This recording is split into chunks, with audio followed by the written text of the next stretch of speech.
तुम किस टनल की बात कर रहे हो? लुआरी। उसकी बड़ी तुम कुछ कह रहे थे कि मैं अजूबा है। अजूबा है वो वैसे अंकल। 10.7 किलोमीटर्स की वो एक टनल है।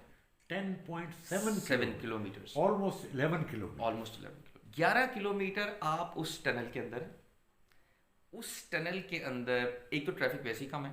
खैर मैं गया भी जिन दिनों में था उन दिनों ट्रैफिक वैसे ही नहीं थी, लेकिन अंधेरा ऐसा है तारिक अंकल कि, कि आपको एक दफ़ा खौफ ज़रूर आता है कि यार ठीक है फेयर इनफ टनल है, बट वो एक एक इन्वायरमेंट का ऐसा असर है उस टनल के अंदर कि आप कभी कभी सोचते हैं कि यार इस टनल से बाहर निकल भी सकेंगे या नहीं। नेचुरल लाइट तो आती ही नहीं होगी। बिल्कुल नहीं। जाहिर है 11 किलोमीटर। लेकिन वो हैं दो टनल्स, एक है 8.5 किलोमीटर की। 8.5 भी खूब। अब उसी में आपका ना वो सारा जो आप सोच के आए होते हैं ना कि जी लोअरी टनल है और ये वो आप पहली दफ़ा जब जाते हैं ना तो आपका एक दफ़ा आपको एहसास होता है कि यार यू आर समवेयर। अनलाइक हमारी हज़ारा और सवात मोटरवे की टनल्स, वो बहुत रोशन हैं, बहुत हसीन हैं, बहुत कलरफुल हैं।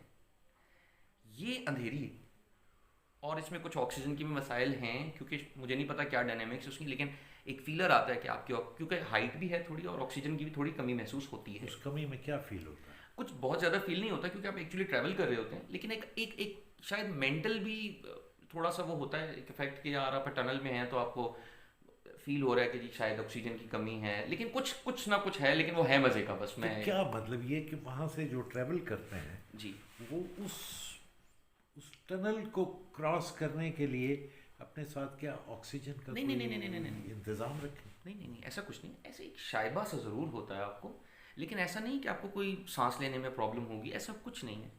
लेकिन वो चूंकि टनल शायद बड़ी बहुत है, वो बंद है तो हवा का गुजर उस तरह नहीं है, तो हाँ, शायद हब्स बहुत ज़्यादा है उसके अंदर and X and Y and G. तो जो ओवरऑल एक्सपीरियंस है वो ज़रा एक थोड़ा डर का उसमें डर का एलिमेंट है। ज़्यादा है क्योंकि आपको नज़र सिर्फ वो आ रहा है जहाँ तक आपकी गाड़ी की लाइट, अंधेरा। अंधेरा। But still it is an experience. अच्छा, जब तुमने दिन में सफ़र किया? मैंने जी लोग रात में भी करते हैं? अंकल उस टनल की ना कुछ टाइमिंग्स भी हैं। अच्छा। वो कुछ घंटे 2 घंटे के लिए सुना है फॉर मेंटेनेंस बंद भी होती है, वो मैंने पढ़ा भी था लेकिन मैं भूल गया। लोग रात को भी करते हैं मेरा ट्रैवल। ख्याल है रात को नहीं छोड़ते होंगे। माइट भी, मुझे तो नहीं पता, लेकिन मैंने दिन में ही ट्रैवल किया है। कितने बजे एंटर हुए थे? मैं जब जा रहा था तो एंटर हुआ था सुबह के कोई उस वक्त 8 बज रहे थे। अच्छा, मतलब दिन स्टार्ट दिन हुआ। स्टार्ट हुआ था क्योंकि हम 3 बजे यहाँ से निकल गए थे अच्छा, इस्लामाबाद से रात। तो वो ऑलमोस्ट कितना टाइम लेती है वो टनल? अंकल वो 11 किलोमीटर की टनल में ख्याल 10-15 मिनट।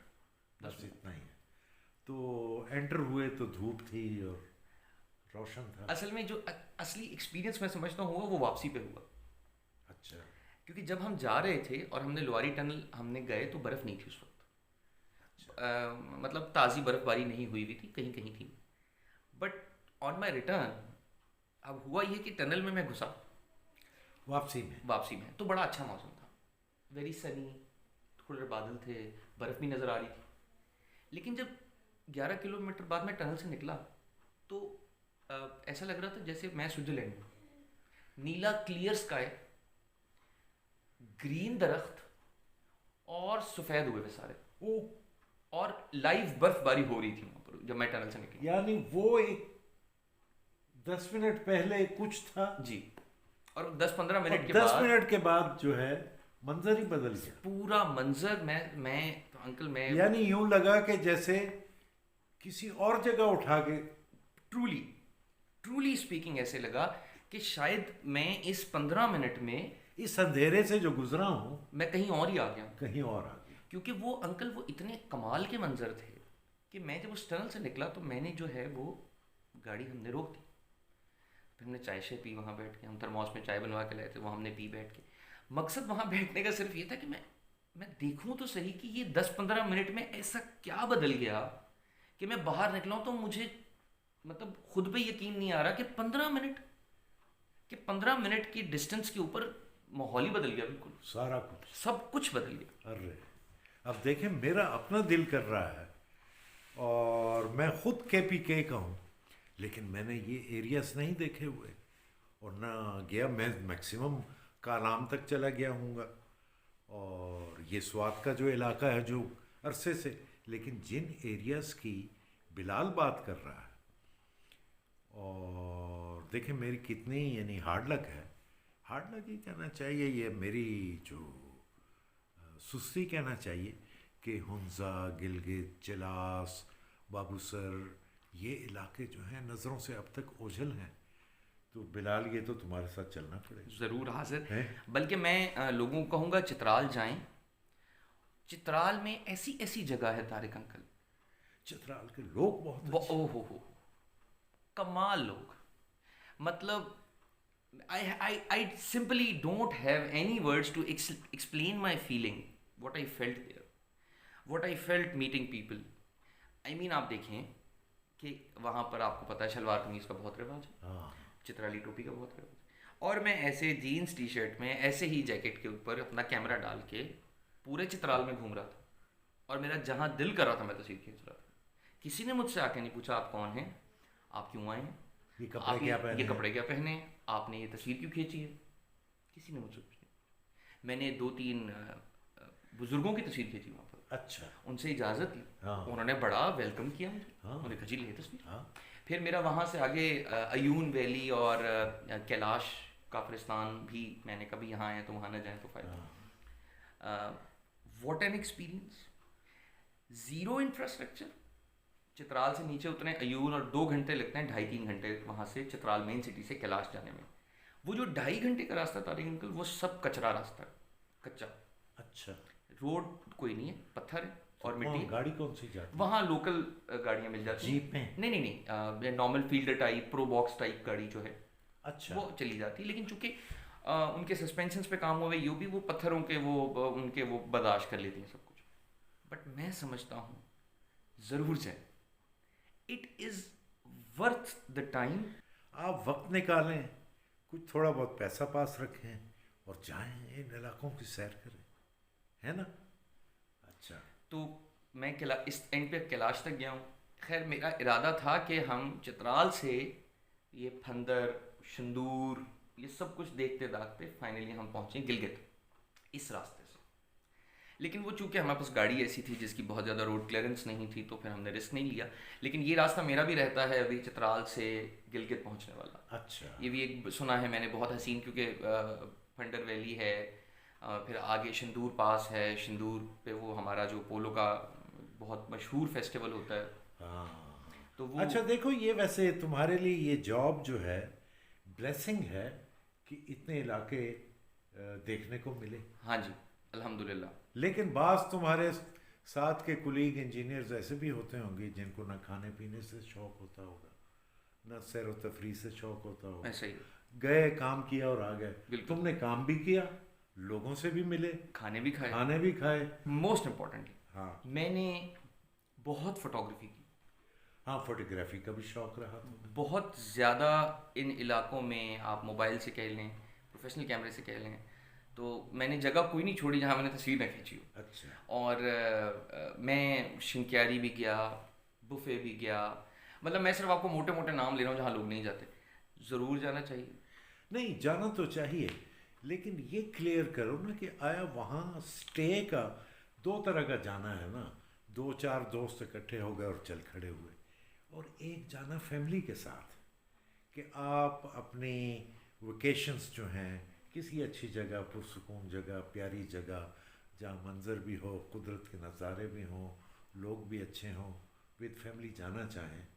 तो एक तो कैंपिंग है, और दूसरा ये कि आया इन जगहों पे कुछ उन्हीं लोगों ने या गवर्नमेंट ने कोई ऐसा इंतज़ाम किया हुआ है कि मोटेल्स हों या होटल्स हों जहाँ स्टे कर सके आप? अंकल ये पूरा जो रास्ता मैंने आपको बताया कि पीके का जितना भी हमने तस्करा किया, यूजुअली आपको यहाँ रिहाइश is not a big deal. यहाँ होटल हैं छोटे छोटे, लेकिन गवर्नमेंट के नहीं हैं, ज़्यादातर प्राइवेट हैं। लेकिन अब उसमें से फिर आप ग्रेडिंग, असल में तो प्राइवेट सेक्टर ही प्रमोट कर सकता है Exactly. इसे, लेकिन इसकी बेसिक प्रमोशन जो है टूरिज्म की, वो तो गवर्नमेंट की जिम्मेदारी है। बिल्कुल ऐसे ही। अलबत्ता वहाँ जो ये इंफ्रास्ट्रक्चर है वो प्राइवेट सेक्टर का। जी बिल्कुल ऐसे ही ऐसा ही ऐसा ही है। और अगर आप ये हुंजा गिलगित और इस साइड पर निकल जाते हैं तो यहाँ तो मैं समझता हूँ रहने का कोई इशू नहीं है। अच्छा, वहाँ लोकल्स भी अपने घर आपको दे देते हैं। लोकल्स आप अगर आपने एक दो रूम भी रेंट करने हैं वो भी मिल जाते हैं आपको मतलब वो ऑन, ऑन अराइवल। वहाँ आप जाके बात कर लें। अपने उस पर यानी किराए पर जी लेते जी बिल्कुल बिल्कुल ऐसे ही है। वहाँ एयरबीएनबी की सहूलत मौजूद है। और मैं समझता हूँ अब आजकल के दौर में अगर आपने किसी ऐसी जगह जाना है तो मैं कोई किसी की पेड प्रमोशन नहीं कर रहा, लेकिन मैं लोगों को बताना चाहता हूँ कि एक प्राइवेट चेन है होटल्स की, ज़रूर ट्राई करें। अच्छा रूमी है। रूमी रूमी चेन है पूरी? ये पूरी चेन। और ये सिर्फ उधर ही है? अंकल इनकी अभी कुछ बहुत ज़्यादा डेस्टिनेशंस नहीं हैं, अभी हैं इनकी 8-10, लेकिन ये हर महीने 2-3 ऐड कर रहे हैं। तो इन्होंने जाना है 80 लोकेशंस इन केपी इन के के। और इनका ऐसी ऐसी जगह इनका इनकी फैसिलिटीज़ हैं जहाँ आप सोच नहीं सकते। For an example Batakundi, remote area, और मैं समझता हूँ वो एक आइलैंड सा है अजीब सा बीच में, उस पर उन्होंने रूमी अपना होटल बनाया हुआ तुम्हारे पास तस्वीरें हैं है। हाँ जी हैं।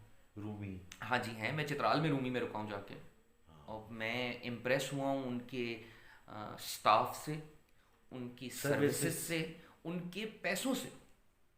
जो सर्विस मुझे चित्राल में जितने पैसों में रूमी ने दी, मैं नहीं समझता कि पाकिस्तान में कोई ऐसी चेन होगी जो उतने पैसों में मुझे इतनी फैसिलिटीज़ देगी।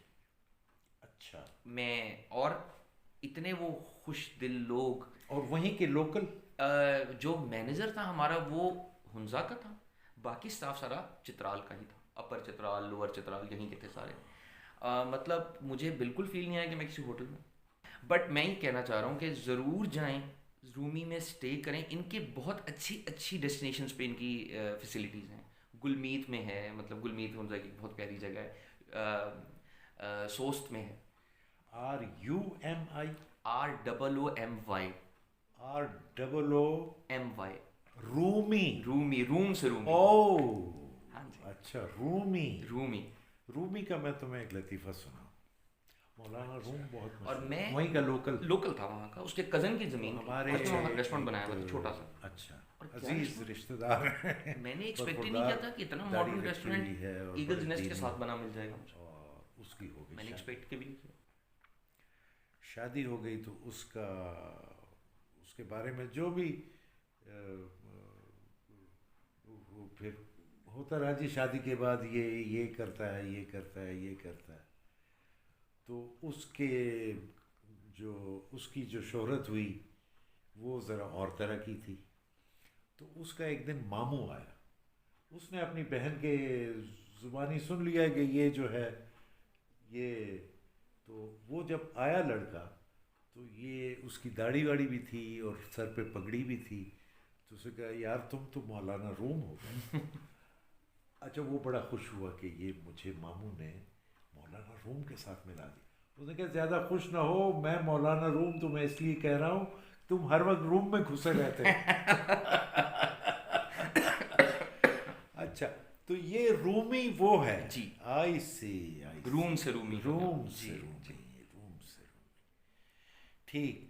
तो अब क्या इरादा है, बातचीत को यहाँ छोड़ें या चीन चलें और मलेशिया चलें और मालदीव चलें और वो उन एक्सपीरियंसेस को देखें? मेरा ख्याल है कि ये लोगों को सुनने देते हैं पहला, और उसके बाद फिर हम नए एपिसोड्स रिकॉर्ड कर लेंगे।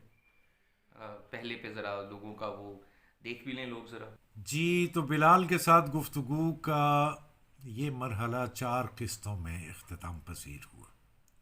अब अगली नशिस्त जो होगी तो इंशाअल्लाह बिलाल के साथ हम बात करेंगे कि ये जो मुख्तलिफ़ ममालिक में बैरून मुल्क सफ़र करते रहे और मुख्तलिफ़ अफ़ाम से और मुख्तलिफ़ लोगों से जो वास्ता पड़ा और मुख्तलिफ़ जगहें जो देखीं, वो कैसी थीं, वो लोग कैसे थे, इनका तजर्बा क्या है, पाकिस्तानियों के साथ कंपैरिजन क्या बनता है, तो ये तो अगली नशिस्त में होगा।